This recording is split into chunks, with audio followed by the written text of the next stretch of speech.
welcome to the Imperfect Parent Podcast, Gospel Hope for Imperfect Parents. I'm Brendan Willis, and I'm here with Dave Taylor and a very special guest. When I thought about the most masculine dad I could invite onto this podcast, there was only one name. Yeah, they weren't available. They weren't available. And so we've got Riley Spring. Riley, welcome to the pod. Thanks for having me. It was probably the worst invitation I've ever had, which was, hey, I've been really thinking I want you on the podcast, and I could think of no one else I wanted to speak on the topic of toxic masculinity more than you.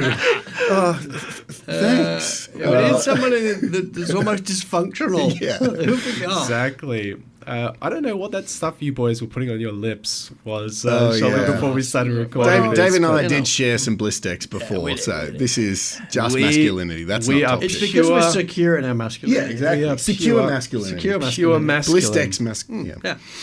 Well, awesome. Welcome. For those that don't know, Riley is the lead pastor of Sovereign Grace Church in Parramatta, and he's a dear friend to all of us. I'd love to begin this podcast with just hearing a bit about your story, Riley. When did you first become a dad? What surprised you most about being a dad, about fatherhood? Well, a lot. By God's grace, I'm married to Maddie. We got married in 2011, and then by mid-2012, we were pregnant with Evie. What was most surprising, we were like, oh, it worked. We'd only been married a short amount of time. We were quite young. And so I became a father in 2012. We had Evie in 2013, but I make that distinction because I think it's helpful to remember that as soon as a child is conceived, you become a parent. And so it's important to remember that. First surprising thing, as all parents would know, is that first moment when you're holding your child in your hands, on your own, looking in their eyes and just absolutely blown away by God's masterful creation, the incredible privilege and responsibility. It's so awe-inspiring. And so I'll never forget that moment, God willing. And even still, Evie, who's now 11, Wow. Still so grateful. And then I've got Jasper, who's 9, and Judah, who's 5, and Zoe, who's 3. Wow, that's beautiful. Well, thanks so much for joining us. Today we're going to have an honest conversation. It's all about being a dad. It's all about fatherhood and masculinity. And I think part of the challenge that we have as dads, when we listen to the media and things around us all the time, is when you talk about masculinity, the very next word, or the most closely associated word, is the word toxic. Yeah. And so we're constantly hearing about domestic violence, about murder, homicide, sexual abuse. It's nearly all committed by men. And our culture, it's rejected a lot of the traditional ideals of masculinity, about men being providers and protectors, or even leaders, or even Christian virtues like using strength to serve and sacrifice. And I kind of feel like the result of it is there's just a lot of confusion about what does it mean to be a dad? What does it mean to be a man? And many, many young people kind of feel lost, I think. And increasingly, I think a lot of people kind of feel like maybe there's something wrong with me just by virtue of being a man. Like, am I toxic? What does it mean to be a man? And so we kind of want to address this by diving into some of the new voices that have recently, particularly in the last decade, appeared, that kind of has been this kind of pendulum swing almost in the opposite direction, tapping into this feeling amongst particularly young men of this idea of feeling purposeless and unsure about what does it even mean to be a man. And these are mainly kind of online influencers who advocate this kind of new and kind of strong and assertive kind of form of masculinity. And the flavor tends to be quite aggressive and combative. It's been labeled often the manosphere. And its poster boy is the most Googled man on earth. That's Andrew Tate. And the general idea of this manosphere, it kind of includes this idea of self-sufficiency, that men shouldn't talk about their problems. They should sort themselves out. Acting tough, men should act strong and fight back when attacked. About physical attractiveness, to succeed, men need to care about how they look. More kind of rigid gender roles, men shouldn't be involved in domestic chores, but should be focused on providing. And aggression and control, that men should use violence to gain respect if they need. And so what I thought would be fun to do is we're going to start off this conversation by listening to a clip from Piers Uncensored, Andrew Tate on the problems of modern men and the need for masculinity. Now, if you're listening to this for the first time, this is not at all an endorsement. You'll quickly see that Andrew Tate, he's not a Christian, and his counsel is therefore not Christian counsel. Many of the things that Andrew Tate said on record, we would think as Christians are wrong and ungodly, but it's worth engaging with. A report I read recently says that 20% of Gen Z men, that's 18 to 23-year-olds, report trusting Andrew Tate. So that's 1 in 5 Gen Z men. So people really listen to and trust this guy. And so it's a really fun example of our culture's wrestle with what is a man. So have a listen to this. What do you say to young men who come to you for advice, who feel lost, who don't really know where they fit into society? I say that life as a man is exceptionally difficult. I say the most beautiful and the most terrifying thing about being a man is you're born without value. Society doesn't care about you. You're only going to be cared about based on how useful you are. You have the chance to build yourself up and become a superhero if you're prepared to do the hard work and be indefatigable enough to never quit. But if you're going to stand around and wait for a handout, nobody's going to ever respect you. And I think that a lot of people have forgotten about how difficult and how competitive it is as a man. We're always in constant competition with each other. And it's your duty as a man to stand up and say, I want to be as important and strong and good-hearted and God-fearing as possible, and I need to work hard to achieve those things. Dame Sheila Hancock says we've become too over-emotional as a society, crying too much about everything. Has she got a point? She's completely right. And the dangerous thing about overly emotional men is that they're dangerous. They're genuinely dangerous. This is what's crazy. All these people who talk about toxic masculinity and how bad it is for men to be traditionally masculine. A traditionally masculine man does things he doesn't feel like doing because it is his duty to do them. He charges into the building because it is his duty. Not because he feels like it, because it is his duty. We're now teaching the new generation of men that they don't have duty and they can just act on their feelings and act how they feel, and they don't have to act as a man should. Do you know what happens when you get men who just act how they feel?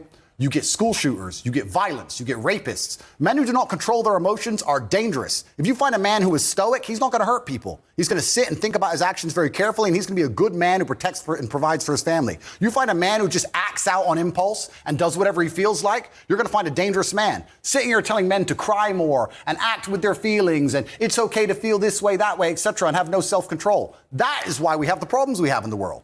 Absolutely and utterly wrong. So when they talk about toxic masculinity, they have it completely inversed on its head, completely and utterly wrong. We need to be teaching stoicism. We need to be teaching young men to understand that the world is very, very difficult. It's hard to be a man. You're going to feel bad sometimes. You need to suck it up and perform anyway. Not to sit there and cry your eyes out or blame other people. Tough being a woman too in modern society. It's certainly tough being a woman, but I'm not a woman, so why would I speak on issues I do not understand? I'm a man. All right, what do you guys make of this? What resonated, and what maybe do you want to push back on? Well, I think in a world where there's a lot of, there's strong extremist views, and then there's, very nuanced views. People tend towards liking views that are very black and white. Right. And he provides a very black and white solution to the problem of masculinity for the modern person. And I think there is something attractive about such a clear, compelling, this is what you should do, this is how you should be, this will work. I've tested it. I'm proof of it. Look how rich I am. Look how successful I am. Look how powerful I am. Look how famous I am. So I'm not saying it's a good point, but I think he presents something attractive and that people are going to be drawn to that. Absolutely. What do you think, Dave? Yeah, I couldn't work out what his accent was for a start. Where is this It's like guy American from? Romanian, I think. Yeah, it's like different. I don't know. Look, I appreciated that he has a strong and bold sense of what it means to be a man. I think that's, in a sense, that's good, that somebody's nailing their colours to the mast. And I do like the fact that he's encouraging men to take responsibility and not blame shift. Right. As if they're all victims to everything. I think that's a really important reality and very true. And whenever I hear men talk like that, it does sort of remind me of probably more like my granddad's generation, the war generation. Yeah. There was just that sense of stiff upper lip, let's charge the hill, stop whining, let's get on with it. You're not a victim to everything. Let's go win the war. And I do respect that. I do appreciate that. So I think there's some good positives in that regard. Yeah, and the emotional, like he's quite negative on emotion, but I think there is definitely a time when we can be way too emotionally led. Absolutely. And so to actually go, I don't need to be led by emotions in this moment. There's a duty I have to perform. I have a role to fulfill. I have a calling in my life, and I might not like it, but it's what I've been assigned. I think there's some positive things in that. Yeah, absolutely. And yeah, like you said, especially when our day is so hyper emotional, and our whole culture is telling people to look inside and how they feel. And in some ways, a helpful point about, that can lead to things like school shooters who are just following their feelings when they're outraged and not exercising self-control and thinking about what are their responsibilities towards others. How about in terms of the negative things? What do you, as you listen to that, you think, I'm not so sure? Look, I think whenever you hear somebody talking like that and sprouting off and doing it very quickly as well, it's hard to keep up with him sometimes. I think what's always concerning is when you think, okay, so we maybe a good assessment on some of the challenges in society, but allegedly the remedy has nothing to do with the words of Christ. Right. Or, so God made us male and female. Yep. There's no reference to God. There's no thoughts of what God might say on these issues. It's actually just another man. Yeah. Now, very strongly, and in a way that's combative and aggressive, that you can imagine if you disagree with me, you're an idiot. That type of tone. So if those stats are right, what you're saying, that so many people are listening to this and taking this on board, you just think, who is this guy? He's not Jesus, he's not the Lord. And so an illustration of that would be, for example, there's no thought or empathy towards men that might struggle with their emotions a bit more. In fact, there's not even any clarity of what that might mean. Yeah. So, I mean, when Jesus is looking over different situations and it talks about Jesus wept, does that mean he's dangerous because he's weeping? But the real men don't weep. So he's unanswered so many questions that if all you take on board with that, you think, okay, so men, we don't have emotions, we don't even think, we don't even engage on things, charge the hill. Wow, there's a lot going on there. Right. And I think there's something in our manliness that we do sort of find that type of talk quite attractive. Yeah. Yeah. But it's really not thought through of, Yeah. okay, what do you mean by emotions then? And totally. what would be too much? That's so helpful. Yeah, and it feels a bit competitive, almost like men versus men and outdoing one another. And it kind of reminds me of the first men outside the garden, Cain and Abel. Yeah. And they had a competition. Well, Abel didn't, but Cain did. And that led him to murder and led negatively. And so you really do need to harness that part of human male nature for good. And I think he would say some of those things, but obviously if he's not grounded in Christ and the call of God to love your neighbor, then his version of good is just the same as any other person's version of good. It's untethered to God's design for the world. And so he might have some things that are true and some things that aren't, and it's very dangerous because they all sound true. And so you just want to be really discerning with someone like this. Yeah.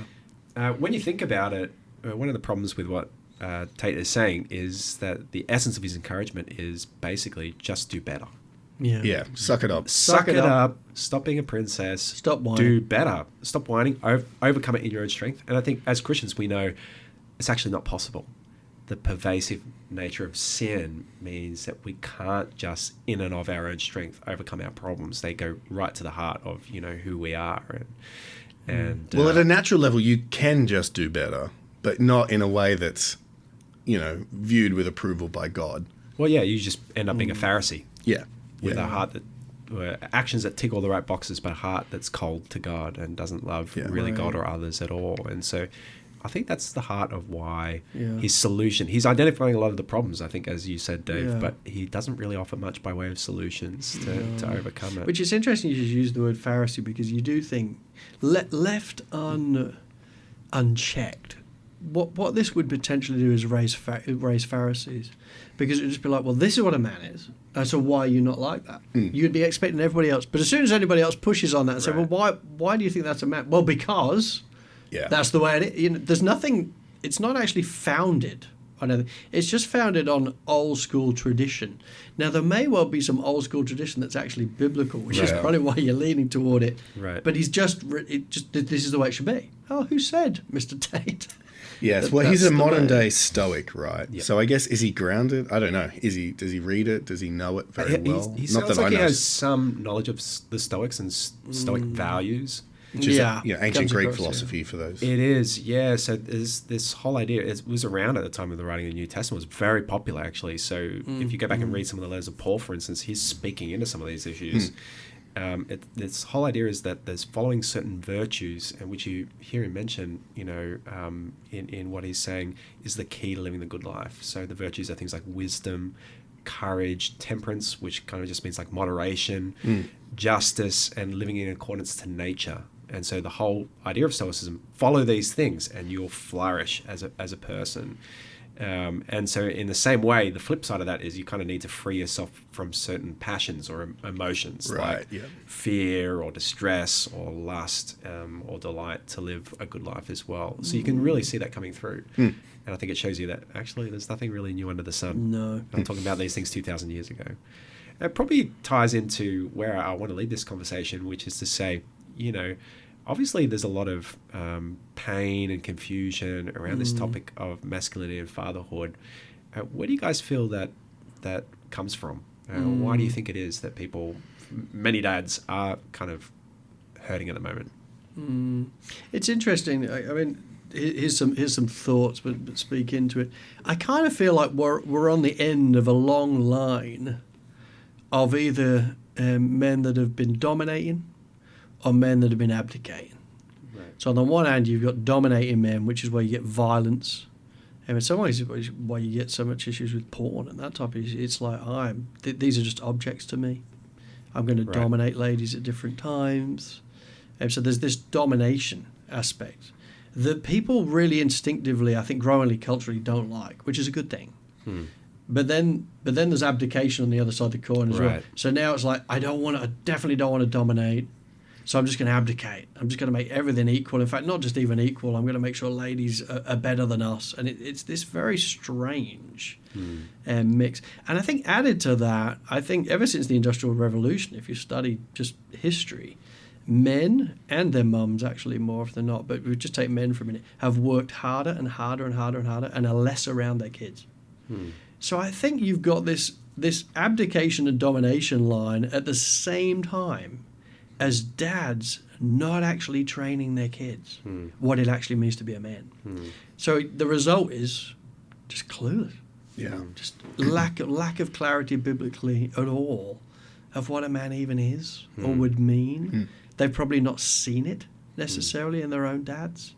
So there's just this growing confusion about what on earth is this. And then the cultural narrative of leadership is toxic. So let's just carry on abdicating. So it just keeps perpetuating all the time. So that would be some initial thoughts on why I think there's so much pain and confusion around this topic. Yeah, it's, we live, another philosophy is existentialism, which is that our existence precedes our essence. So what that means is that we have grown up in this mind frame that you're a body and then you create your meaning. There's no essence before existence, whereas the Bible's framework is that our essence is given to us. Who we are as men, who we are as fathers, who we are as people in this world, we're assigned roles, and our body is given to us as a tool to help us fulfill that role. But in an existential world, we are always trying to think we can design our own life. We can design our own future. We have a million opportunities. Choose whichever one you want, which is just confusing. It's too many choices and it's exhausting. And in the end, you just get lost. And I think people are confused. I think people are lost. I think for myself, I had a loving home and I love my dad. I'm very privileged. And he taught us lots of great things. But there wasn't a clear teaching as to what it meant to be a biblical father, a godly father. It wasn't a negative example. It was absent. And so then you're left trying to think, okay, what am I meant to do? So you go online, you look at places, but then you see things you like, see things you don't like. And in the end, you just sort of, then you get so busy, then you're so distracted. And then you're kind of like, well, you're just doing it and you're not really thinking hard about it. So you end up just kind of in this cycle where unless you've got some mentor coming alongside you, like I had with Dave or other people, you'll just keep spinning your wheels, so to speak. And then guys don't like doing things that they're not good at. So if it's not going well, you don't have a great vision, it's not working very well for you in your family as a husband or as a father or whatever, then you're just not going to give much attention to it. Right. Because you'll do things that you're good at, like maybe your sports or your hobbies or your career. And then you just lose this whole thing. And so I think there's a few factors in there. Yeah, no, I think what you're saying is, what both you guys are saying is really true. I think the one thing I'd add is that I think some of the confusion has been caused by the reality of technology and how it kind of masks the differences. Like, it used to be the case that, men were in the mines or on the front lines because the physical strength required for those tasks meant that only men could physically do it. And so there's certain roles that were given to men just by the nature of the need for someone stronger to do it. Now, because of technology, a battlefield role in the military could look like controlling a joystick for a drone, and the element of strength has been removed. Yeah. And so technology in some ways masks the difference between men and that is fathers and women and mothers, and makes it seem like actually we're kind of the same. So I think that's probably part of it. I think one thing to say is, regardless of who you talk to, it seems clear that men are struggling, and that the world is increasingly a difficult place for boys in particular. So you hear just in the media public disparaging about men and fathers, even in terms of when it comes to education. Something I was reading recently said that in 1972 the USA passed this bill called Title IX. Basically, the whole idea was to help women have more economic and educational opportunities because they were falling behind in higher education. And at that time, in 1972, the gender gap was 16%. 16% fewer women were completing university or going into university or completing high school. And the truth is now it's worse, but in the other direction. It's now 18%, but it's for men who are actually lagging behind. Yeah. They had stats like 2/3 of those who perform best in terms of GPA in high school in the US are girls, and 2/3 of those who are at the bottom are men. 15-year-old boys trail in English literacy by 30 points, and it's across all of 20 of the top 20 countries in the OECD. And then something I read recently that really affected me as well was just how there's actually like this mental health crisis amongst men at the moment as well. There's this research group in the US called Equimundo. It's not a Christian research group, and they published a paper they do every year called The State of the American Man, and this is from 2023. And they asked young men, have you had thoughts of suicide in the past 2 weeks? Elder millennials, that's 38 to 45 years of age, that's where I would be, 34%. So over a third of men said yes. Millennials, so that's 31 to 37 years of age, 43% said yes. Zillennials, that's between millennial and Gen Z, 24 to 30 years of age, 48% said yes. And of Gen Z, that's 18 to 23-year-olds, 49%. Nearly 50% of young men said yes, they've had thoughts of suicide. And obviously, if that's you and you're listening into this, we encourage you to call Lifeline or chat to a pastor or a close friend. So we've been talking about the pain and confusion around masculinity. The truth is that this pain and confusion, it doesn't just stay in masculinity, it overflows into fatherhood as well. And so I guess the question I wanted to ask you boys is, where do you see dads struggling in our culture today? I think the average dad, from what I see in culture, is no longer understanding what it means to be a father.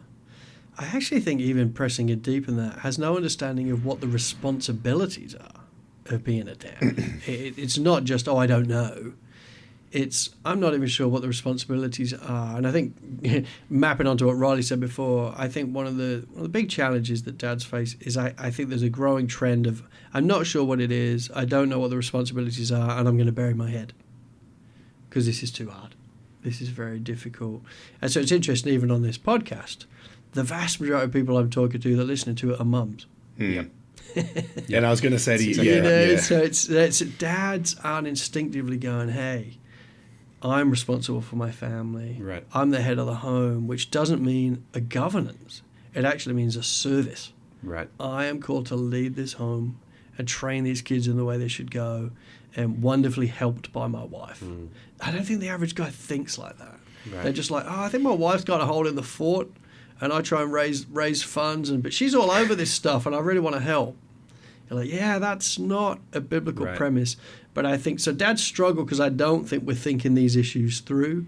I don't think we're even necessarily coming to the table to think Right. these things through. Kind of checked out of the conversation almost. Yeah.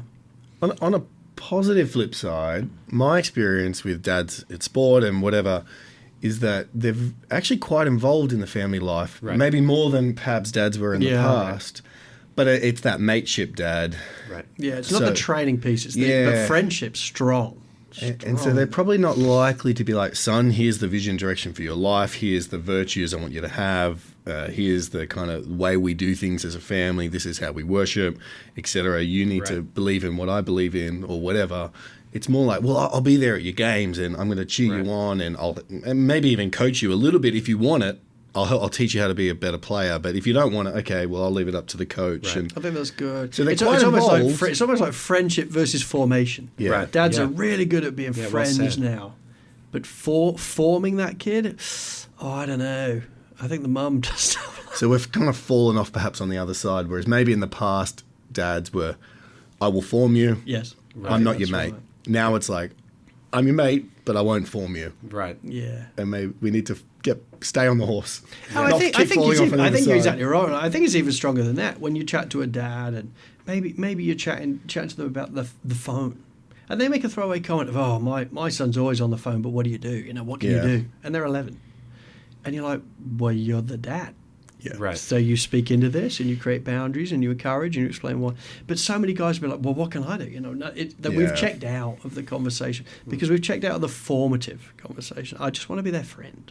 And that was my struggle. Even when I went to the pastors' college, I didn't realize how shaped I was by culture. I fundamentally didn't really believe in hierarchy, even though I said I was a complementarian. I actually just thought, in reality, like, my child is my neighbor rather than my child, and I'm put over the top of them as an authority. And God's given me this role to steward, and therefore I have a job to do that I'm responsible to God for, and I don't have a choice about how I do it. I'm called to do a certain thing, whereas I kind of viewed my kids as like adults, neighbors. So I'm to love my neighbor, but not see them in their role as a child. And Right. so Yeah. you lose perspective. I listened to a talk from Elizabeth Elliot just actually this morning in preparation for this, and she talked about how she read this story of these astronauts that were in space for 80 days in a spherical capsule that was spinning. And after the problem they had is that there's no referential point. There's no vertical or horizontal. And so you go to eat food, and unless you put it straight in your mouth, it flies in your face. You can't have a shower because the water doesn't come down. It stays as globules. And they just found it so frustrating because they could never find their reference point. And I think that's where we're at as a culture. Right. We've lost our reference point. It's sitting there right at our face, like Genesis 1, 2, and 3. It's right there. But most people, sadly, just don't have access to it or don't know how to read it or don't realize that it's an archetype, not a stereotype, that it's there to form us. It's not just a cute story about animals and, vine leaves. It's like, no, it's there to teach us what to do. It's our governing axes so that everything actually starts to make sense. The water will fall again and the food will go in our mouth if we would just listen. That's good. Yeah, rather than just assuming that, I don't want to be like my grandparents or my great-grandparents. It's like, well, hang on a minute, just stop the conversation there. What we're saying is, how can we be biblical? Yes. What does the Bible say? Because if we follow the path of the Bible, it will go well for us and it will go well for our kids. Yes. Because you've got Genesis 1, 2, 3, is that right? You also got the Proverbs on Yeah. the same topic. And God is trying to hold us by the hand and say, this is how you're going to be a good dad. This is what it means. Which is so wonderful. I was actually watching them. We watch Cheaper by the Dozen all the time. Cheaper as a by the family. Dozen. But there's a line in it. There's a line in the second one where the mum just says, because the dad is saying to the mum, do you think we've screwed up the kids? Do you think? And she says, no, we've put a roof over their head and we've loved them unconditionally. What more can you do? And I think that's what actually the culture will often say. We've put a roof over their head and we've loved them unconditionally, which means we've taken them to games and we've given them opportunities and we've loved them. What more can you do? The training aspect is almost gone. Yeah.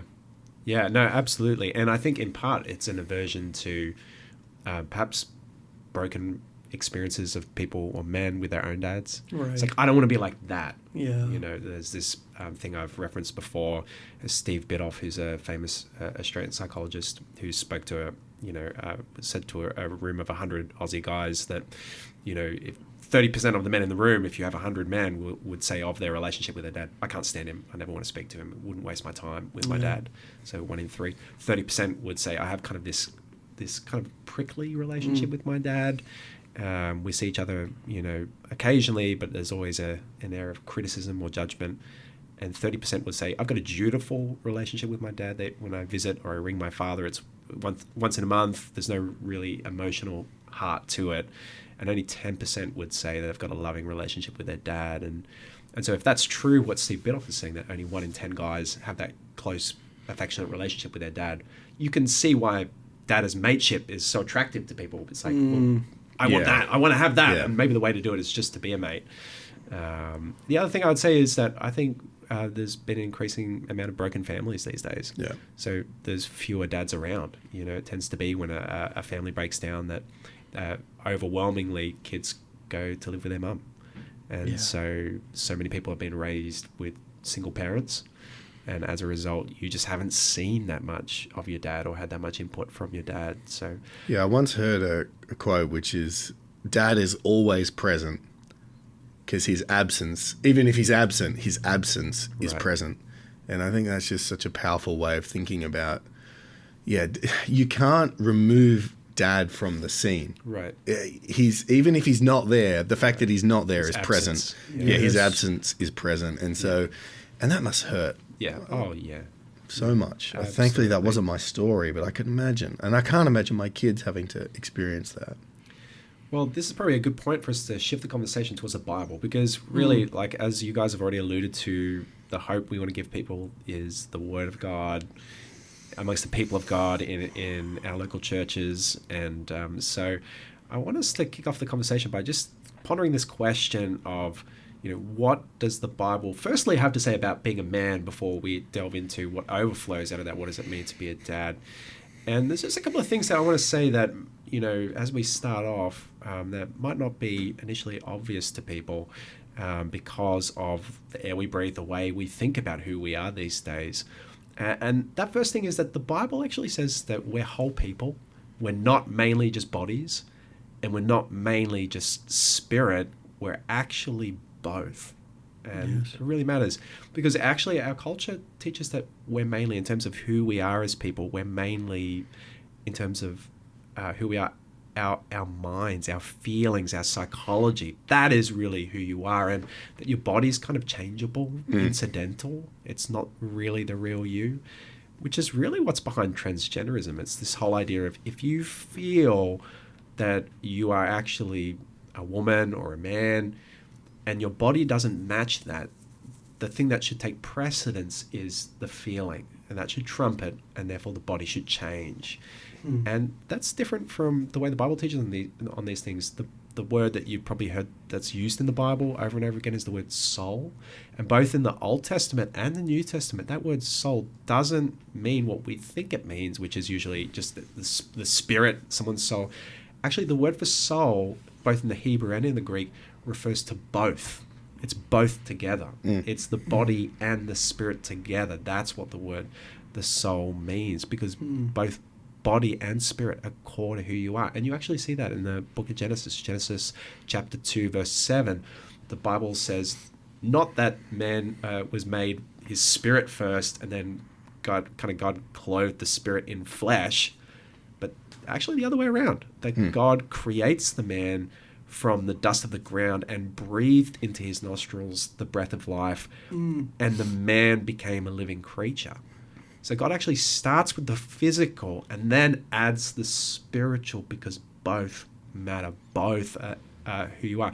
And that's the second thing I was going to say. I wanted to start off this conversation by saying what it means to be a man, is that I think what we can say from that is that a big part of what it means to be a man is tied to our physical bodies, our physical differences as men. And this is actually part of God's good design for us. You know, from birth, on one level, our physical bodies are embedded with, you know, at every single level, at in every single cell with masculine or feminine DNA. You can't actually change that. Right. That is part of who you are. On another level, our physical bodies actually affect the way that we're called to live as God's people. And now, obviously, when we come to this, this is not a PC thing to say in our culture, and there's a whole bunch of caveats. These are patterns. We can't overstate this. There's so much, physical difference between people in different places, and this is not all that's to be said about gender. Like, physical isn't everything, but it is actually important. Because our bodies are not incidental, they're a crucial aspect of who we are, and therefore what it means to be a man. And actually, I think one of the best illustrations of how we can think about this comes from a book by Sam Albury called What Does God Have to Say About Our Bodies? And he describes that it's kind of a bit like sex hormones in a way. And there's two sex hormones. There's testosterone and there's estrogen. And actually, all people need both of those hormones. Men and women both need them, but the levels vary. Men have way more testosterone, women have way more estrogen.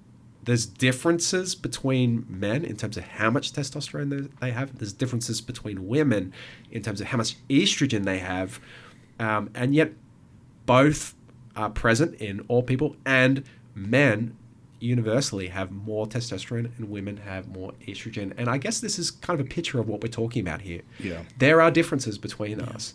Nonetheless, the patterns still exist because our physical bodies matter. Yes. I think it's worth noting as well something we've assumed, which is that the Bible teaches that we're created, Right. that we're not evolved.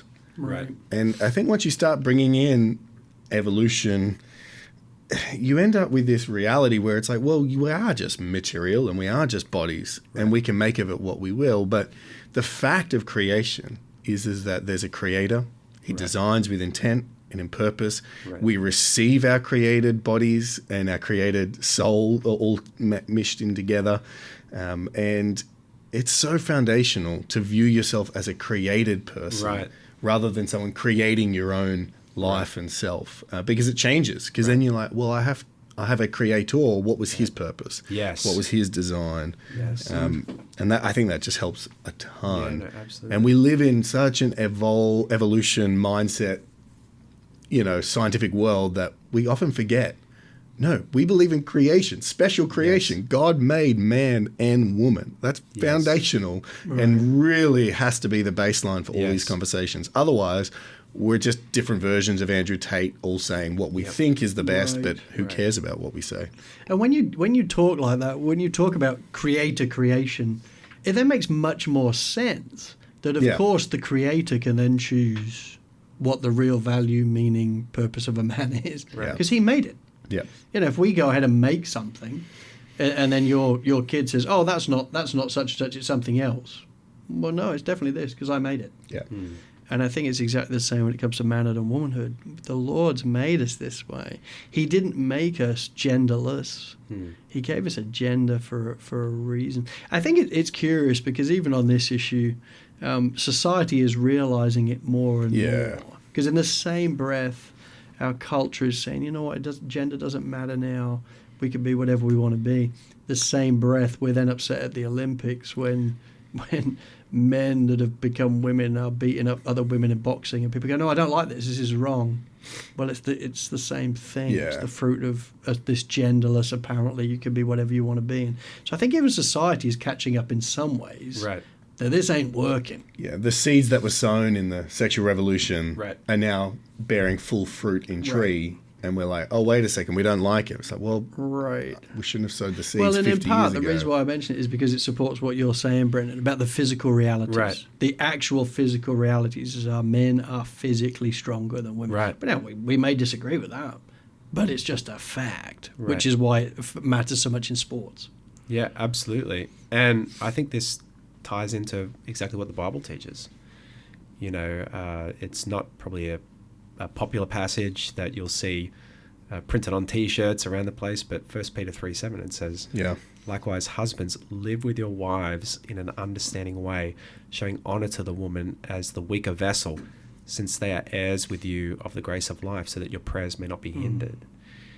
And it's generally agreed that this idea of the weaker vessel is a reference to physical strength. And that part of the experience of being a man in the world is to live with greater physical strength than women. And I think something, as I've been sort of studying this, has occurred to me that that's just not just a fact, like, oh, men have bigger muscles. No. That shapes your whole experience of living in this world. It shapes everything. You know, even like talking to Charlotte, I remember she used to be involved in our jogging group. And occasionally as we were jogging around, you know, in the early hours of the morning, there'd be this, you know, older, strange guy who would just stare at her, you know, chest sort of thing as she walked past. And she felt really vulnerable and uncomfortable about it and didn't like it, or made her feel nervous about the whole experience of being involved in the jogging group. And I just didn't understand. And I just thought, oh, look, you know, it's not nice, obviously, but what's the big deal? And I think it's because as a man, we don't live our lives worrying about, you know, is someone going to physically take advantage of me? Right. We don't live with the reality that 50% of people out there could just beat you up. Yeah. Or that you're a sexual object potentially to them. Our whole outlook on life is completely different. And I think that's an aspect of what we're talking about. Our physical bodies affect what it means to be a man or what it means to be a woman. Yep.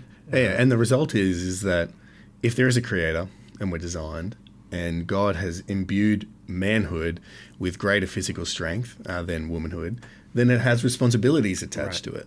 And we'll get to this in a moment, but you know, men are called in the garden to provide and protect, and that's not incidental. It's not like he could have tossed a coin. Oh, Eve, you provide and protect. No, it's like he designed men to do it because he designed them with a tool, their body, which has greater physical strength and therefore, and testosterone and risk taking and all these things that are more, you know, prone to men than women, and we're to use it. And we have a duty to use it for the right purposes. Yes, that's cool. So 1 Corinthians 16:13 picks up on this age-old archetype and applies it to the whole church. So it is to all the church, but notice the language Paul uses. He says, be watchful, stand firm in the faith, act like men, be strong. And so it's quite a battle imagery. Stand firm, be on the lookout. There's enemies around. There's problems always going on. What are you meant to do as a church? Well, look at what men do in battle. Be like them. Take good courage like those men in battle who don't run from the fight, but go towards it head on. And, you know, if you ever watch war movies, because I'm not involved in too many battles, I don't know if you guys are on a regular basis. So the way I see battles is in war movies, and I'm always moved when you see the guys jump out of the trench and go run into the fray, because they know it's their duty for their comrades, you know, for their country, and that's what, you know, that's a typical picture of good masculinity, and we're called to emulate that and model that. And so the Bible uses that archetype and says to the church, be like men. There's something unique about man's physical strength and courage in battle, and so we're meant to emulate and it's shameless that. Again, isn't it? He's not embarrassed to say act like a man. He's clearly understand. Well, there is a difference. Absolutely. And I think increasingly, even secular society recognizes that that's the case. You know, I stumbled across an article entitled Trakeler et al. 2022, Women and Men Differ in Relative Strengths and Wisdom Profiles. And basically what they did is they looked at 660 adults across their lifespan. This was in Frontiers in Psychology, a secular scientific journal. And it found that women scored higher, men and women were the same in terms of overall wisdom, but women scored higher on several subdomains associated with social connection and compassion. No surprise there. No surprises there. And men scored higher on emotional regulation and decisiveness. And this is just from a secular study. They actually said they were surprised at the results. It's funny because, like, say, emotional regulation is like stoicism, right? Right. So it's just naturally men are better at that. And so, you know, that guy who we quoted before, he's probably somewhat naturally good at it. And so it's like you build a whole world around something you have a natural predisposition towards. Right. Which is fine, but Right. It's interesting that it's backed up. It's not just him. It's actually all men. Yeah, are and we feel naturally it. We better. feel it. Yeah. It feels obvious in some ways, even though it's not politically correct to say we know we're different. Yeah. Right. But it just feels like we've so lost our bearings that no one actually wants to say that anymore for good reason in a way, that they don't want to offend someone else, or upset someone else who might feel differently about it. Yeah, I think exactly right. I think the same is true on the work issue. I think going back to grandparents or even my parents' age group, the man would work on the whole, and the lady would serve around the home and then maybe take a part-time job as time goes on. And I think now no one wants to chat about this topic at all, as if the Bible isn't even talking to this. And so if the guy wants to work, great. If the lady wants to work, great. The guy can stay at home with the kid. Let's just change it all around. But I think what we have to understand is, again, Genesis 1, 2, and 3, they tell us so much. Because in Genesis 2, verse 15, it says, the Lord God took the man and put him in the Garden of Eden to work it and keep it. So you've got this biblical premise of the importance of men working and the importance of men protecting. This is in created order. So Avad, this whole premise of needing to work to serve someone to accomplish something. And then Shema, the whole word of keep it, it's not like, I want him to work the garden and keep the weeds in order. That's not the premise. It's keep it as in protect it, to watch over and guard what you're building and what you're doing with your life. It's this kind of benevolent looking out for and stewarding what God's created for us and what we're caring for when it comes to our families. And so when you think about what it means to be a man again, it does mean to work in that provision sense and to protect your family and to those around you. And even if you haven't got a family, to protect those around you in the world, to use what God has given you to do that. It's why I think on the whole, when we try and shift those roles around, the guy feels very emasculated. Yeah. And even if he thinks he's going to be okay with it, before long he feels like, this is really strange. I'm not sure I should be quite doing this. And it's because there's something actually in our DNA that goes, I think I should be working and I think I should be protecting. Now, obviously for ladies, within a marriage context, the whole point is God did give Adam a gift of a helper. Right. So to have a wife that can come alongside and say, how can I serve you? Right. Maybe or how can I serve our family? Maybe this means me getting a job for a time. Maybe this means staying up. What is going to be best as we seek to train these kids in the way we should go, as we seek to serve our family and build our home and serve disciples. Jesus? Yeah. But we have to understand who's helping who. Right. God has clearly given the leadership, authority and instinct to Adam, and then a wife that's going to come on board and then seek to help build this home. And so society would just say, it doesn't matter anymore, just change it as you want. But I think God would look back at that and say, change that at your own peril. Because this is created order. This is the way I designed it to work for your good and my glory. I don't think it is ours just to change as we see fit. Yeah, no, that's really good, Dave. And I think, there are clear differences. And one of the words I've been kind of reflecting on that I think kind of encapsulates the differences between us as men, as women, as fathers, as mothers, is this idea of nurture. By nurture, I mean like caring for, like tending to. And in my mind, it's almost like guys and girls kind of face in different directions. It's like the men, by God's good design, have an orientation that's outwards, facing outside of the home, thinking about the work, thinking about provision, thinking about protecting of the home.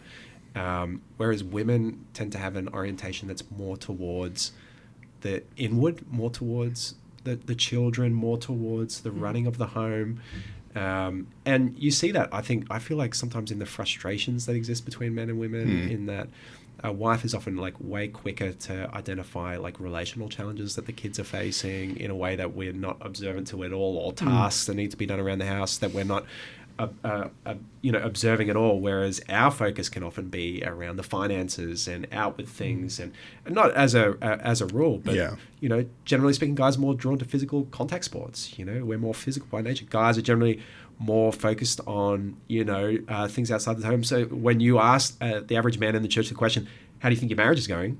9 times out of 10, the guy says, "Great, yeah, it's excellent." Yeah, and the wife says, "Your wife's crying in the background." Like, "It's a 2," and the guy's like, "It's a 9." So it's the same with mum guilt. Mum guilt of all the things they're doing wrong. You very rarely chat to a guy where he's got dad guilt. He's like, I think I'm doing all right. Not too bad as a dad. So true. Not too bad as a husband. It's so and true. the lady's like, man, I'm terrible. It's terrible. It's all falling apart. Yeah. It's so It's so true. true. I think we just face in different directions. Yeah. And sometimes it can almost be that there's a pressure for men to be more feminine, to be more inward facing rather than a celebration of the differences. It's not to say that guys shouldn't be serving. The way of Christ is service, but that there are clear differences, and I think it's really helpful to know and to appreciate the differences in both of us. And this probably brings it to like full circle to kind of like a really important point in this whole conversation is that, you know, what it means to be a man is ultimately exemplified in Jesus. You know, like healthy masculinity is what just comes naturally from men being godly, from them loving Christ. And you see that in Ephesians 4, in Ephesians 4:13, Paul writes, until we all attain to the unity of the faith and of the knowledge of the Son of God, to mature manhood, to the measure of the stature of the fullness of Christ. So see how he ties there together, mature manhood and the fullness of Christ. So being a mature man is nothing less than being a mature Christian, being mature in Christ. And if we want to see what mature manhood looks like, ultimately we look no further than Jesus himself as the perfect expression of what mature manhood is. Yeah. His life of courage, his life of sacrificial leadership, his life of love, his life of dependence. You can't actually separate those two things from each other, mature manhood and the fruit of the Holy Spirit together. So maybe just pulling some of these threads of what we've been talking about together, you know, biblical masculinity involves our physical bodies. That's a big part of it, embedded in every cell for us. Our physical strength, that we were created with a body that's usually far stronger than women. And its purpose to love and serve and nurture others. But that the way that happens, it tends to have an outward focus towards work and provision and protection of others. Also in calling to be strong. Or as fathers, you know, we'll see later on, exhorting and encouraging becomes a really important thing. And lastly, our model for it all becomes the Lord Jesus. And we can't kind of think about what it means to be a man without that. So as Christian guys, we should view these things as gifts to be, you know, channeled towards loving and serving others as a beautiful example of complementarity. It's good. And so then you kind of put it all together and you've got the reality that biblical masculinity is meant to look like us being Christ-like and having a disposition toward being like him. And how did he live? Well, he was a servant leader. Right. That doesn't mean he was like Eve to us. Right. He's not the bride. The church is the bride and he's the bridegroom. So he's the leader. So what does it mean to be a servant leader? I've heard it once said, I think it's a useful way of saying he serves by leading. And so, yes, he washes feet, but what he does is he leads forward and he takes his people somewhere. He takes responsibility for them dying on the cross for their sins.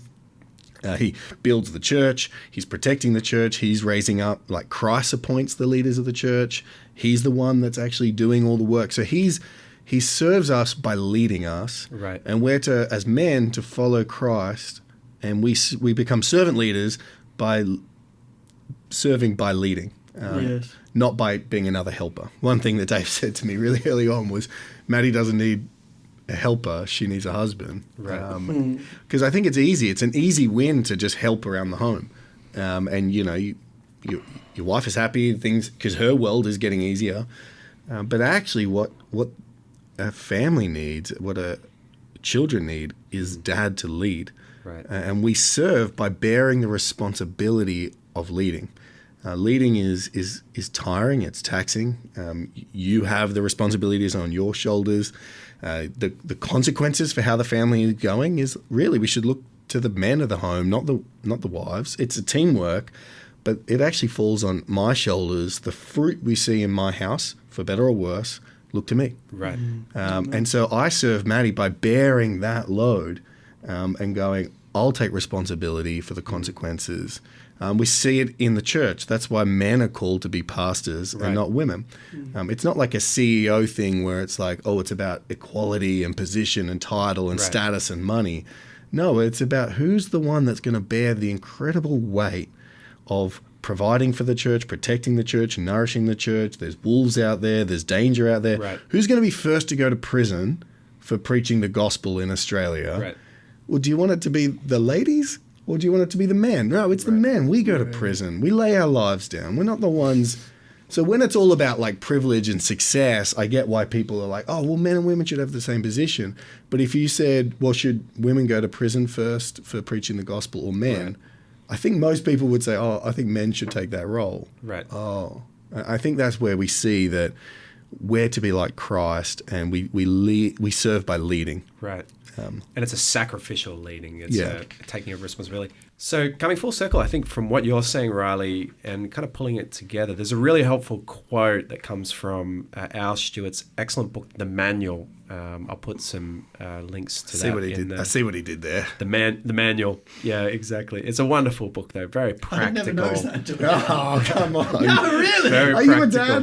Very practical. I think so. But basically, Dad he ties it together with a really helpful definition. He says, healthy masculinity is a willingness to take responsibility and use the power you have to care for and nurture those around you. So one more time, healthy masculinity is a willingness to take responsibility. I think that's the thing that you've been talking about, Riley. Is it right for the women to go to prison first instead of the man? I think we would say, no, we're taking responsibility, in particular for the hard things, for the spiritual health of our family, for encouraging them in Christ, for exercising that loving servant leadership in the way of Christ, to use the power. I mean, we've been talking about strength and, how guys have physical strength, using that to care for and nurture those around us. So I think that's a helpful way of pulling it together. So we've been talking about masculinity in general. I think we want to kind of like take some time to narrow it down now to the task of the role of being a Christian dad in particular. So it is a parenting podcast. It is a parenting podcast, but I don't think you can really talk about the parenting aspect, the fatherhood aspect, unless you talk about the manhood aspect to start off with. Otherwise, it just seems abstract and random. So let's get biblical here. Let's tie it down to the role of being a dad. What are some of the key Bible passages here? Well, I think Ephesians 6 verse 4, obviously a vital one. Fathers, do not provoke your children to anger, but bring them up in the discipline and instruction of the Lord. I think that's a huge, a huge one when it comes to, okay, what exactly am I meant to be doing as a dad? What's the bullseye? Well, I need to bring my kids up in the discipline and instruction of the Lord. So I think that's really one of the core values of not just being a man, but particularly if you have children. Right. That's the major responsibility on you as a dad, to instruct these kids in the way they should go. I think in reality, one of the challenges is that that's often the thing that dads find hardest. Yeah. Right.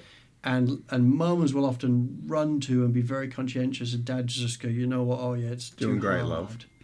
But I think actually this is our fundamental role. If our kids get to 18 and we've not trained them in the way they should go, we have failed as a dad. Right. Even if they're great at netball, they've been to private school, all the above, you failed as a dad. Yeah, absolutely. And I guess it makes sense of why Paul, who was lifelong single, saw himself as a dad. Yeah. He sees the church in Corinth as his children. He talks about it, repeatedly. He saw Timothy. He repeatedly refers to him as his beloved and faithful child in the Lord. How is that possible if he's not actually physically a dad? Well, he saw it was his responsibility to bring them up in the Lord, and so this whole idea of raising your children in the Lord is key to what it means to be a dad. And it's vital that we know the context of Ephesians 6:4, because verses 1 to 3, he's been talking about mums and dads, like children, honor your father and mother, which is obviously the fifth commandment. Yes. But then he takes the scope and puts it straight on the dads, and doesn't say, fathers and mothers, train your children. Right. He just want to make it clear, it's actually the father's job. Obviously, there's households where there's not fathers, and that's, an unfortunate reality and needs to be worked out. But where there is a dad on the scene, that's his job. Right. That's his role. Yes, exactly right. So just to be super clear on that, so healthy fatherhood, just succinct, would be a willingness to take responsibility and use the power you have been given by the Lord to raise your children in the discipline and instruction of the Lord. that's where it has to begin. Right. Yeah. In terms of our role and responsibility as a dad. Yeah, absolutely. So, taking those words that, like you've just done, that our Stuart said about using our power to nurture those around you, we're talking now about children in the discipline and instruction of the Lord in particular. Yes. I think that's so true and helpful. And I guess, as you read the New Testament, there's like several different tools that God's given to us dads to do that. It's not unique to dads, I guess, in some ways. It's kind of like the hormones thing we've been talking about. But these are more the focus of fatherhood in particular. And the first one is, I would say, encouragement and exhortation. There's this really neat passage in 1 Thessalonians 2 where Paul actually describes himself, to begin with, in some ways like a mother towards the Thessalonians, like being gentle and nurturing them as a mother with children, and then describes himself as kind of like a father in the same breath. And he says, "For you know how, like a father with his children, we exhorted each one of you and encouraged you and charged you to walk in a manner worthy of the Lord who calls you into his own kingdom and glory." So on the one level, there's this idea of like feminine nurture. Previously, he sees himself as kind of like being gentle and self-giving towards them. And then he flips it to talk about this idea of masculine nurture, how he's like a dad with them. And notice how it's different. Rather than, self-giving and gentleness, it's exhorting, encouraging, charging you to walk. That's a word that describes your manner and conduct of your life, how you're going to go out of the home and live to the glory of Jesus. And so I'd say that's one of the tools that God gives, I think dads. that's good, and that probably maybe ties in a little bit with the Andrew Tate stuff that you were talking about earlier on. The stoic mentality, or that sort of in your face, up and at 'em, let's go. That is, particularly if you say, well, emotions, we don't want to be in touch with them. Right. If you're going to encourage and exhort, well, you're going to have to be in touch with your emotions, and you're going to have to be in touch with the emotions of those kids as well. Right. To understand how can I best encourage them, to Yes. build them up, to train them. I don't think dads ever go well if the bottom line, the kid feels, I feel from my dad everything I need to change in, but I don't really know how he feels about me. Yeah, That never It's a works. cultural weakness for us to start off with. As Aussies, we don't like to encourage because we feel like you'll give someone a big head. So Yeah, we don't just give say a big head. nothing Yeah. and critique, Whereas, no, to encourage them, you're right. You're going to have to really Absolutely know vital. and be mindful of where God's at work to really bring that to focus. Yes. It's interesting. I like your distinction of like the feminine nurture, masculine nurture, because they're both are nurturing. Yes. It's just, you've said like the feminine is internally oriented and the masculine is more externally, like pushing children out into the world to do what God's called them to do. And you kind of see like, Paul says, I'm like a mother caring for you. Like when my kids hurt themselves, I can be 10 meters closer to them. Right. And they're running, crying, and I'm like, "Come, are you okay?" And they run straight past me to mum. 99 times out of 100. I said I would do that as well. Yeah, that's fair enough. But I think it's just interesting. Like there's an innate feminine nurturing that's different, whereas a masculine nurturing is, I would assume, especially even as my kids get older, you notice that they come. There's this sort of like, where are we going? What are we doing? What's the vision? Where are we? Like, oh, Dad, what do you think? Right. Yeah. And if you need both of them. If there was none of that self-giving gentleness, feminine nurture in a husband, he would be cold and it would be horrible. Yet there still needs to be more of a disposition, or normally, in terms of God's good plan, towards the more outward-looking masculine nurture. Both are present. But that doesn't remove the uniqueness of what God's called us to do as men. Yeah, that's right. I mean, in the same breath, the encourage, just under the banner of encouragement and exhortation, thinking about that, teasing it out some more, the outward nurturing. That's why dads in particular often need to be the ones that are saying in their homes, "Hey, I think our son or our daughter will be okay with that. Let's give them a chance with that. Let's push them on. Let's move them on." Because ladies tend to be a bit more instinctively, I just want to keep them all safe. One of the challenges we do have now, I think, culturally, is dads are leaning towards that same safety. Let's just keep them all safe. Rather than encourage, you do realize your kid, you're training them to leave home and toughen in life and move forward and cope with society. And so I think part of our encouragement and exhortation as a dad is actually helping to instill faith into a kid and moving them forward that's so good. they grow. Another tool we thought of was discipline, that fathers are particularly given the role in Ephesians 6:4 to discipline, to bring their children up in the discipline and instruction of the Lord. This is reflected in Hebrews 12, which is actually quoting Proverbs 3 about how fathers are called to discipline and God disciplines us. But the writer of the Hebrews says, "It is for discipline that you have to endure. God is treating you as sons. For what son is there whom his father does not discipline?"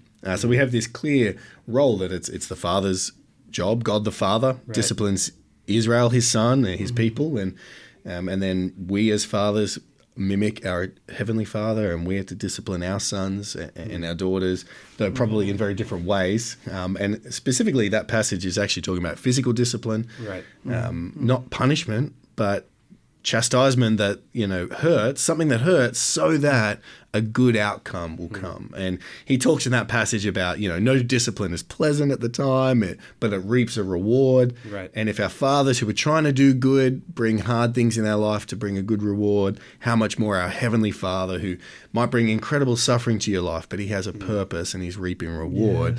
Yes. The point is that dads are called to have a vision for a life, a vision for morality, from the Bible, and then train their children into that vision. Dave has used this illustration like you've got a path and then you've got sort of like barbed wire on either left and right of the path, so that it hurts when you start veering off the path. Right. But one of the greatest curses we could give our children is to not warn them, to not chastise them, to not discipline them when they veer off the path. They might still jump over the barbed wire. They might still want to run into it. You can't control the outcome. Right. But you want to be, as much as you can, helping them walk along the path of life. And that's our job. And that's our responsibility. And God will call us to account for it. And it's a great privilege. What a joy to be able to point out the narrow way, the best way to live.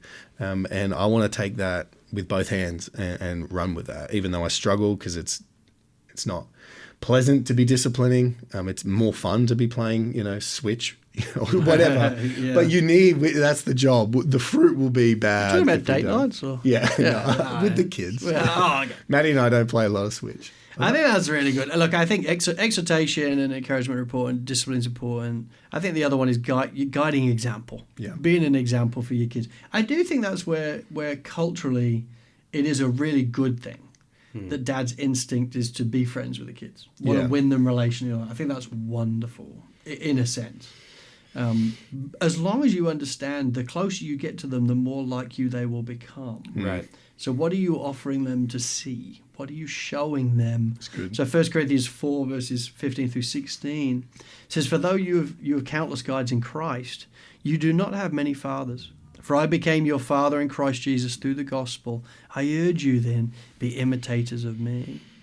Paul, it's a high bar, because regularly what Paul is saying is, be imitators of me as I imitate Christ. So we really want to position ourselves as dads as best as we can to be able to say, hey kids, as best as I can tell, I think if you copy me, it will go well for you. Because I've learned how to walk along this path. I've learned wisdom that works. Copy me as I copy Christ. That's a huge bar. Yeah. But that's our aim. That's what it means in my mind, to be the man, to act like the man. It's like, I have hit the barbed wire many times. I know where to run when we do, because we'll look to Jesus. But as far as me and my house, we're going to serve the Lord. We're going to go on this path as best as we can. And son and daughter, watch me do it, and then come after me. I think as most dads, probably reading that, like, would you feel comfortable, asking someone to do that of you? As in, hey, imitate me as I imitate Christ. Yeah. And I think for a lot of us, if we're honest, we feel deeply uncomfortable about doing that. Yeah. And yet, here is the Apostle Paul. This is the example he gives us, is that he did this for Christians in churches. He said, okay, it can be challenging to know how best to honor God.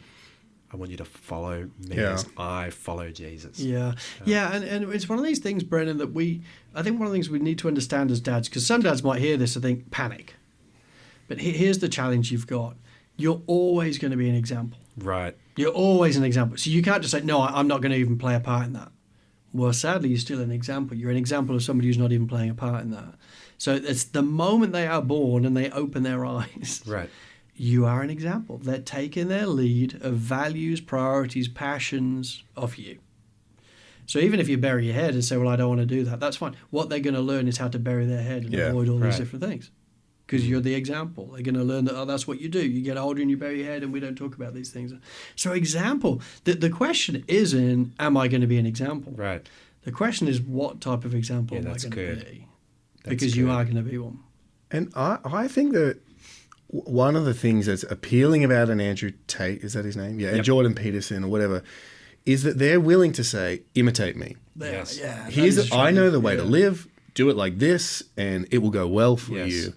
And I think we have a tendency as Christian men in our attempts to be humble to always be like, oh, well, I'm so wicked and I'm so bad and I'm not a great example and I fall so far short and da-da-da. And it just, it's not very compelling, it's not very attractive, and it's not very biblical, because Paul says, imitate me. Right. He's not afraid. He knows how sinful he is, but he's not afraid to say, I'm running after Christ as best I possibly can by the power of the Holy Spirit.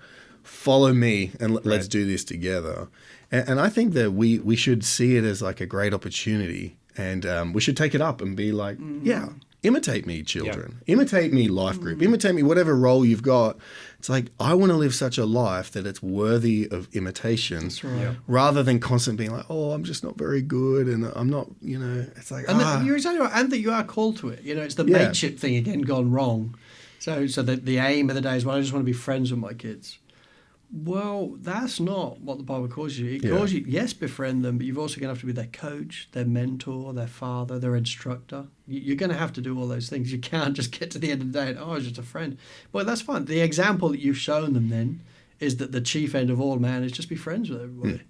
And the difference between, just to cut you off for a second there, is that, so like toxic masculinity would be, I demand conformity to me. Yes. Whereas imitation is something that's voluntarily done by the person following, because they respect you. So 20% of all men trust Andrew Tate. So say 20% of men imitate Andrew Tate. Does he have any authoritative, coercive control of them? None at all.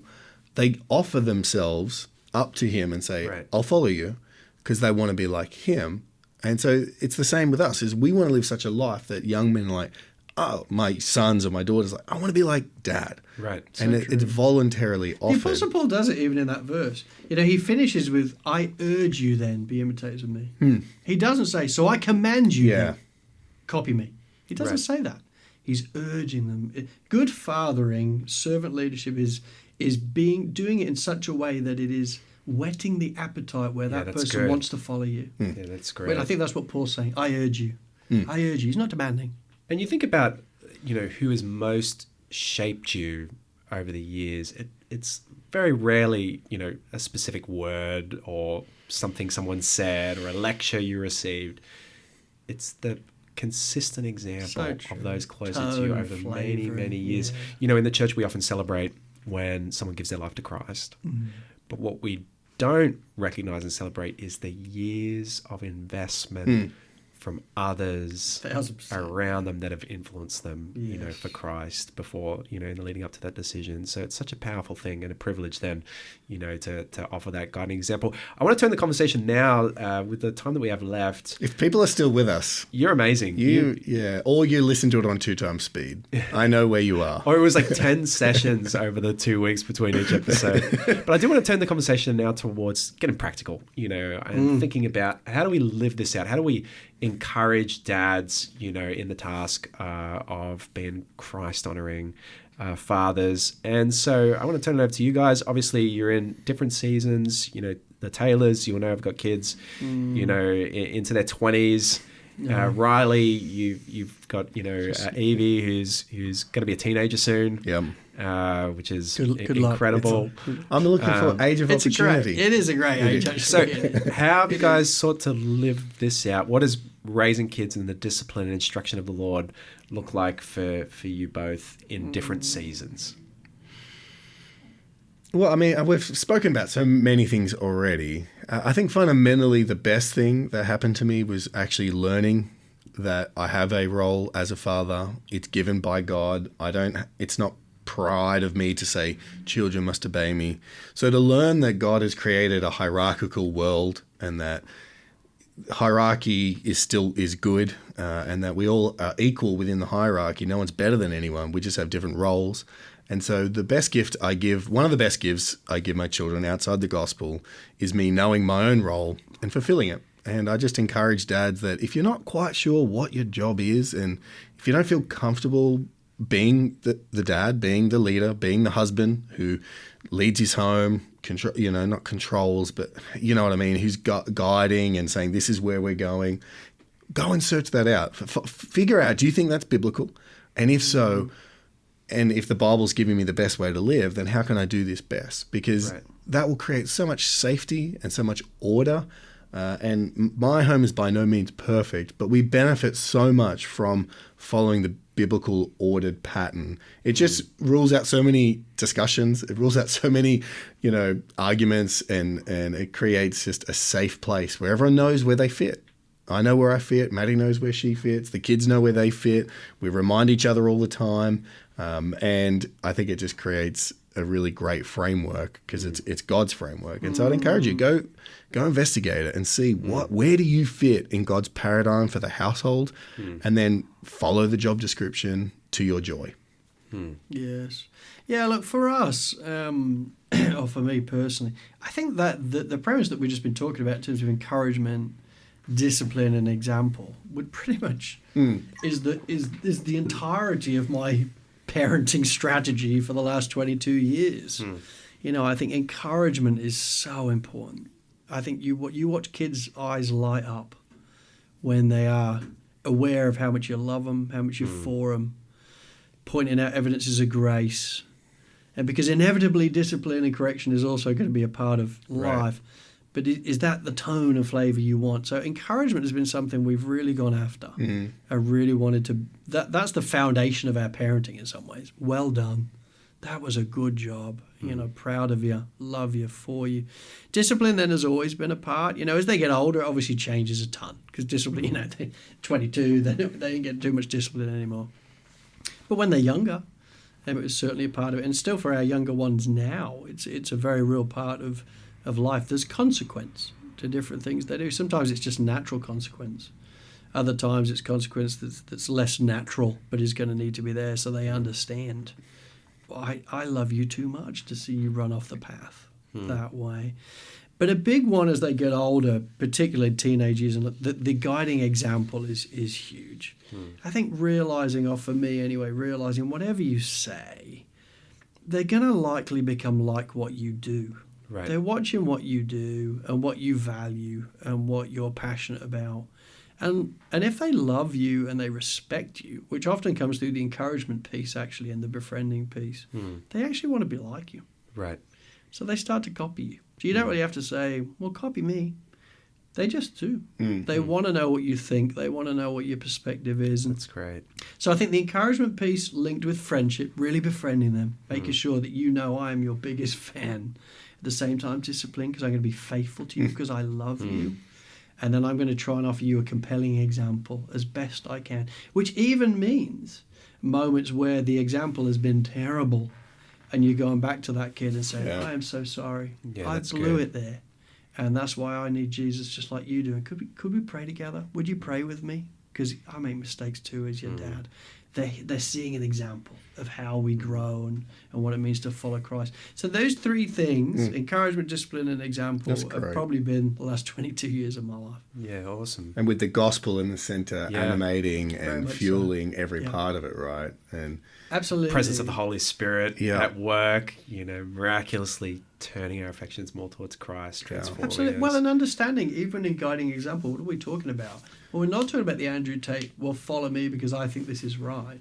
You're actually saying, I'm going to try my best as a dad to imitate Christ. Yes. So the compelling example is actually Jesus. And that's what I'm going to try and help you see through me, albeit imperfectly.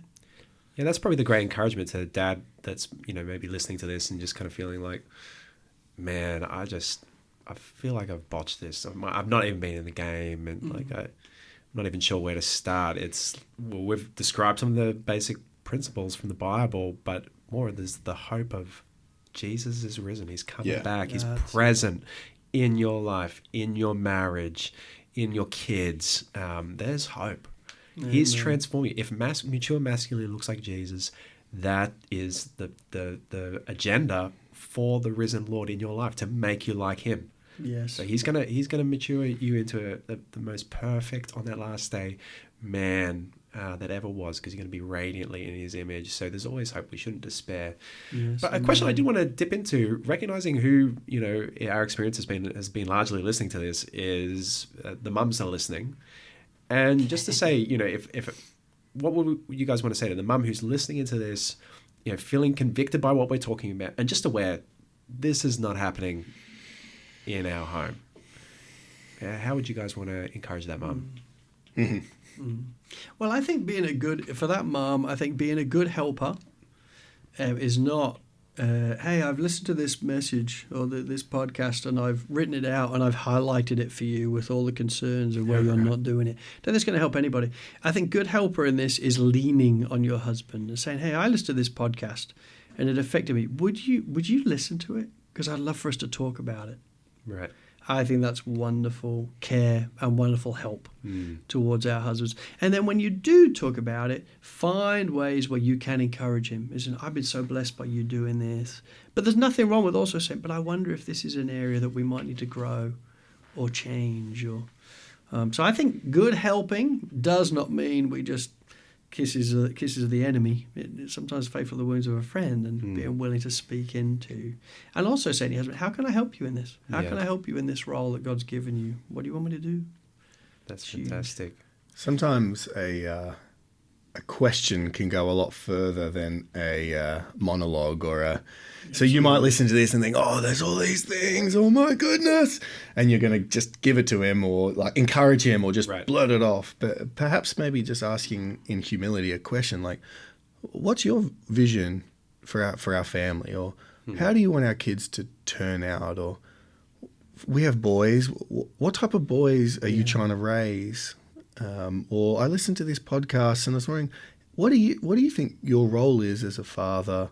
That might be a bit loaded, but just things where if you ask a good question, he might not answer, might not have an answer, but you'll probably put a rock in his shoe. Yeah. And men love projects, and men, if they see and they love problems, and they like trying to figure out solutions. And so if he genuinely feels like, oh, that's uncomfortable, there's a problem here, I don't have a vision for my home, or I have no idea how I'm trying to raise my son differently to my daughter, or what my role is as a father. They might not admit it there and then, and I wouldn't try and get them to admit it. Highly unlikely to admit. Let him some time to walk with that rock in his shoe and eventually go, oh, I don't like the fact that doesn't work. So I would recommend a good question, that's awesome. And thoughtfully, compassionately brought up in the context of prayer. Yeah, absolutely. That's what I was going to say. Just keep praying for your husband. I would say we need loads of prayer, and trust that God actually answers prayer.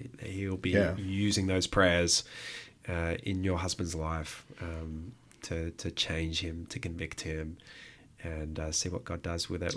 Well, as we wrap things up, any last thoughts on how we can build a culture where we champion dads taking responsibility for raising kids to know and love Christ? Yeah, I reckon, I think we really need to focus positively rather than negatively. And I think that it's all too easy to beat men up and go, oh, you guys, and take responsibility and do more and be better. Rather than, I think we should think of like, what a great opportunity it is. You have an incredible responsibility from God to shape your children, to create a legacy for your family. And so I would go down the lines of, I think we should err on the side of the great opportunity and privilege and, yes, responsibility, rather than like, well, you've already so far behind, you're failing, men don't do anything, you're not listening to this, da-da-da-da. It's like, no, let's go with, let's paint the picture of what things could be like and see if people want to go after that. I think that will work better, and I think that's a better way of doing it. And I think in some ways that's, what these guys are doing in the world, and people are following them because it's a positive vision rather than just a negative diagnosis. That's good. I think the only thing I think that's excellent. The only thing I'd add to that is our need for others. Yeah. You know, I think so often ladies seem to automatically turn up to a mums and then want to talk about it. Guys don't really want to talk about it. Right. They don't want to talk about it because I think we naturally feel like I'm the worst dad in the world. So why would I then want to initiate a conversation about it? But I think it helps a ton. If we're like, what are you doing, you know, as a dad? What did you do when your kids were small? And I think we need each other. We really need each other. So beginning conversations amongst other peers and then dads that are older than us that have been there, done that, just to learn. Well, thanks, gents. Thank you, Dave. Thank you, Riley, for Pleasure. trekking all the way out from Parramatta all to the here to out join west. us. It's a long time. Our next episode, which is the final episode for this first season of the podcast, we're entitling What is a Woman? Feminism, Femininity, and the Great Devaluing of Motherhood. So stay tuned for that in a couple of weeks. If you're enjoying the podcast, don't forget to subscribe. Leave us a review. That's really important. There's some reviews coming online now. That'll really help others to find us. And refer us on to a friend. If you know a friend who's a parent who's struggling, we trust that this will bless them as well. I'm Brendan Willis. You've been listening to Imperfect Parent Podcast, Gospel Hope for Imperfect Parents. I look forward to you joining us again in a couple of weeks' time. God bless.